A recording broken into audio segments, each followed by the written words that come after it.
Makeup class এখনও চলছে, শেষ হয়নি। তার মধ্যে আমাদের প্র্যাকটিস তো চালু রাখতেই হবে। আমার ক্ষেত্রে সময়টা ভীষণই কম, কারণ আমার যেহেতু দুটো বাচ্চা, পুরো পরিবারটা আমার উপরে। তো যখন সুযোগ পাই আর ছাড়ি না। আজকে তো আমার সঙ্গে আমারই ছাত্রী, মানে আমার একটা অস্ত্র বলতে পারো, সে আমার সঙ্গে রয়েছে। তো ব্যাপারটা জমে গেছিলো। তো শ্যুটের কয়েকটা সিন আমি তুলে ধরলাম যে কি কি হয়, কিভাবে করি। এখনও আমার কোনো সেটআপ রেডি নেই, না রিং লাইট আছে, না ভালো ফোন আছে। ফোনটা সেই মানধাত্তার আমলের আমার বরের পুরনো ফোন সারিয়ে ইউজ করছি। তো করতে করতে আমার হনুমান চলে এলো, পুরোপুরি কমপ্লিট করিনি। এবার আমি বুঝতে পারছি যা কাজ আছে পুরো বিগড়ে দেবে। সে তো এসেই বক বক করতে শুরু করলো, কেন আমাকে নাইটি ছাড়া অন্য কোনো ড্রেসে এরা দেখলেই টেনশনে পড়ে যায়। এর বাবা, আমার 2 ছেলে, দুজনেই টেনশনে পড়ে যায় কোথায় গিয়েছিলাম বা কোথায় যাচ্ছি, এই প্রশ্নটা এদের করতেই হবে। যাই হোক, আমার সঙ্গে ওই রুমেই চলে গেল, আমাদের যে পার্লারটা রয়েছে সেখানেই চলে গেল। গিয়ে তো দেখলো যে কী ব্যাপার, আজকে শ্যুট হচ্ছে। কিছুটা আইডিয়া এসে গেছে, কারণ অনেকবার করেছি, ওরা দেখেছে যেটা করি। তো বুঝে গেছে এটা মার কাজ। তো এই যে আমি রেডি হয়েছিলাম, সেদিন একটুখানি আমি অন্যভাবে রেডি হয়েছিলাম, যেহেতু মনে হচ্ছিলো যে একটা লাইভ করব। তো আমি আমার গতানুগতিক ড্রেস থেকে বেরিয়ে একটু অন্যরকম সেজেছিলাম। এত মানে তাড়া ছিল যে আমি ওটার সঙ্গে ম্যাচিং কানেরই পরিনি। কানের ইয়াররিংসের কিন্তু অভাব নেই, তবুও মানে ওই ওই সিলভারটার মধ্যে একটা গোল্ডটা মানে একটা অড লাগছিলো। আমি সেটা নিয়ে বলছিলাম, দেখ এইটার জন্য একটু অড লাগছে। ছাত্রীকে বলছিলাম, কিন্তু এটা আমার চেঞ্জ করার সময় নেই। যাই হোক, চলো, অনেক কাজবাজ হলো। আর ইতিমধ্যে আমার ছেলে যা করার করে যাচ্ছে। ওর মধ্যে দিয়ে যে কত কী নিয়ে নেবে, আমি পরে বেরিয়ে গেলে টের পাবো যে কত কী খুলে খুলে ফেলেছে। কত যে মেশিনের পার্টস খুলে নিয়ে চলে যাবে তার ঠিক নেই। আর এই যে আমার ছাত্রী, একটু শ্যুটে একটু প্রবলেম ছিল ওর, কারণ ও একদম অভ্যেস ছিল না ওর এগুলোতে। কাজে ভীষণ এক্সপার্ট, পড়াশোনায় ভীষণ ইন্টেলিজেন্ট। যাই হোক, ও আমাকে যে সময় দিয়েছে এটাই অনেক বড় কথা। তবুও ওর এই মানে লুকটা করে আমি প্রচুর পরিমাণে প্রশংসা পেয়েছি। সবাই বলেছে মানে একদম এলিগেন্ট আর সোবার লুক, ভীষণই পছন্দ করেছে সবাই। আর আমার নিজেরও ভীষণ ভালো লাগছিলো, ওরও খুব ভালো লাগছিলো। সত্যি আমাদের মানে যাই হয়ে যাক, বাঙালিদের এই সিম্পল লুকেই যেন অসাধারণ। টিপ পরবে, লাল পাড় সাদা শাড়ি, এটা অসাধারণ একটা ব্যাপার। মানে ওটা পরেছো মানেই তুমি সেরা নারী হয়ে গেলে।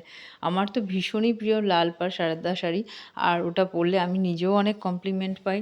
তো কিছু আর বলার নেই, ভীষণই ভালো লাগছিলো। আর না, আমি দেখেছি যখনই যে যার কাজ করে তার মধ্যে কিন্তু আমরা পুরোপুরি ঢুকে যাই। যেমন আমার বেশ ভালো লাগে, ওটা কাজ করছি যেন সে ক্রিয়েটিভিটি আরও বাড়াই। শেষই না হোক, এরকম একটা মনে হয় যে সংসারটা যদি অন্য কেউ দেখতো খুব ভালো হতো। আর এরকম যখন কোনো একটা দিন সেট করি, তখন আমি কিন্তু পুরো পরিকল্পনাটা করে নিই রান্না-বান্নার। মানে দুপুরের লাঞ্চ থেকে সন্ধ্যেবেলার খাবার, কারণ আমি জানি আমি টাইম পাবো না।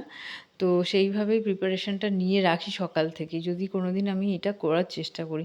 পড়াটা কীভাবে সেট করব, বা কী রেডি করে রাখবো ছেলে এসে পড়বে, সেটা করবে। যদিও ভীষণ ফাঁকিবাজ, না বসলে পড়েই না, এখনও পর্যন্ত পড়ে না, না বসলে। তাও মনের মধ্যে আশা, ওই যে আশায় মরে চাষা না কি একটা আছে, সেই রকমই ব্যাপার। আমি ওই রকম পর্যাতেই রয়েছি। তো সন্ধেবেলা মানে কাজ করে ফিরতে দেরি হবে বলে আমি আবার একটুখানি মোমোর জন্য সেটআপ করে রাখলাম। সব জিনিস আমার কাছে থাকে না, তবে যেটা থাকে আমি সেটাই খাইয়ে দিই। সেটা নিয়েই করি। এটা নেই মানে করতে পারবো না ওরম না। তো আমার কাছে শুধু একটা বাঁধাকপি ছিল।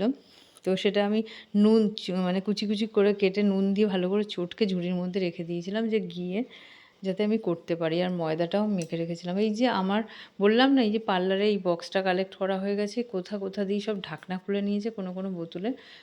এই জিনিসটা ক্রিয়েট করেছে। এই যে এটা একটা মানে আমার ওয়াটার বোতলের ঢাকনা, ছাঁকনি টাইপের। এই বোতলটা যারা ইউজ করেছে তারা জানো এরকম থাকে। ও যে কত কী বানিয়ে ফেলেছে এই বক্সটার মধ্যে, আমি জানি তো চুপচাপ বসবে না। আর সত্যি বাচ্চারা কখনো চুপচাপ বসে? ওদের তো একটা কিছু লাগবেই টাইম কাটানোর জন্য। সময়টা অনেক যে আমাকে বিরক্ত করেনি, এটাই কপাল ভালো। সর্বাণীও বলছিল, দিদিও ভীষণ ভালো, ও কিন্তু একটু আমাদের ডিস্টার্ব করছে না, নিজের মতো খেলছে। এই দেখো আমি মানে মোমো বানাই। এই মোমোটার মধ্যে মানে বাঁধাকপি তো নুন দিয়ে চটকে রাখলেই, তার মধ্যে গাজর, গোলমরিচ আর পেঁয়াজ পাতা, না থাকলে ধনেপাতা, এগুলো দিলে ভীষণ ভালো হয়। আর কাঁচা লঙ্কা কুচি, জাস্ট অসাধারণ। তাই সবাই খেয়ে নেবে। আর একটা তো রেডিমেড সস পাওয়া যায়, যেটা হচ্ছে মোমোর জন্য, আমার নামটা খেয়াল নেই। তো ওইটা আমরা এনে রাখি। ওটা দিয়ে অসাধারণ লাগে। আর নিরামিষও যারা যেদিন খুশি করতে পারবে যে তোমার আজকে নিরামিষ বলে খেতে পারবে না, ওরকম কোনোই ব্যাপার না। পুরো ব্যাপারটা পিঁয়াজ পাতা না দিলে পুরো নিরামিষ হয়ে যায়। এই স্টিমারটা যে কী কাজে লাগে আমার তোমাদের কি বলবো, সবাই একটা করে কিনে নাও।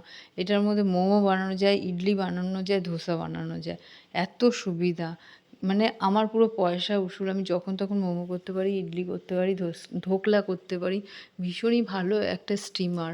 এটা আমি অনলাইন থেকেই নিয়েছিলাম আর সত্যি কথা ঠকিনি। এই যে আমার মোমো, এই বাচ্চারা ভীষণ ভালো খায়। আমার বড় ছেলে বিশেষ করে মোমো, মানে মোমো জান ওর একদম। ওর কথা ভেবেই করি, মানে তুমি যেরমভাবেই করে দাও, ভালো না হলেও খেয়ে নেবে। তো সন্ধ্যের জন্য এটা রেডি রেখেছিলাম। আমি গিয়ে আবার সব কিছু করে বেলে ফেলে দিয়ে ওটাকে স্টিম দিলাম। আমার একটা টিফিন করতে ভালো লাগে, কিন্তু আমার একটাই প্রবলেম হয় যে টিফিন আর রান্না করতে গিয়েই এদের পড়া নষ্ট হয়। কারণ হচ্ছে ভালো ছেলে না তো, গুড বয় না তো, যে মা রান্না করুক ভালো ভালো আমরা সুন্দর করে পড়ি, ওরকম তো না। ওর জন্য অর্ধেক আমার রান্না করার ইন্টারেস্ট চলে গেছে। আমি বলি তো তোরা ঠিক হ আগে, তারপর রান্না করবো।